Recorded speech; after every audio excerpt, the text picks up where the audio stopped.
আলুর পরোটা দারুণ।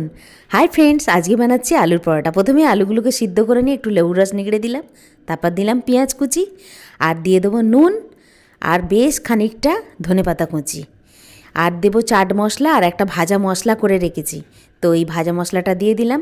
যাদের কাছে লেবু নেই তারা কিন্তু আমচুর পাউডার দেবেন, একটু টকটক খেতে হলে দারুণ লাগে। এবার ভালো করে চটকে নিতে হবে যাতে একটুও না ডালা থাকে। আর আমার জন্য একটু মরিচ গুঁড়ো আর কাঁচা লঙ্কা কুচি দিলাম, আমি একটু ঝাল বেশি ভালোবাসি। যারা ঝাল খান না তারা দেবেন না। আর এবার ময়দা একটু গুঁড়ো নিয়ে ওপরে একটু ছড়িয়ে দেবেন। যাদের আলুর পরোটা করতে গেলে ফেটে যায় তাদের কিন্তু আর ফেটে যাবে না।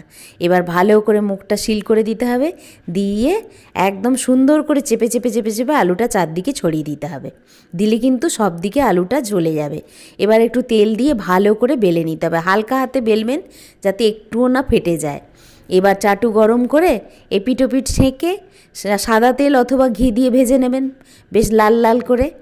আর আমার দেখুন হয়ে গেল এক পিঠ, এবার উল্টে দিলাম আর একটু সাদা তেল ছড়িয়ে দিলাম।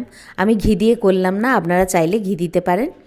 আর আজকে করেছি আলুর পরোটার সঙ্গে দোকানের মতো একদম ছোলার ডালের আলু দিয়ে তরকারি, বেশ ভালোই হয়েছে। এই দেখুন, এটা করেছি আটা দিয়ে আর আমারটা করেছি ময়দা দিয়ে। এবার একটু খেয়ে দেখি, অনেকক্ষণ থেকে বানাচ্ছি, মনে হচ্ছে তো খুব সুন্দর হয়েছে। হ্যাঁ, দারুণ হয়েছে।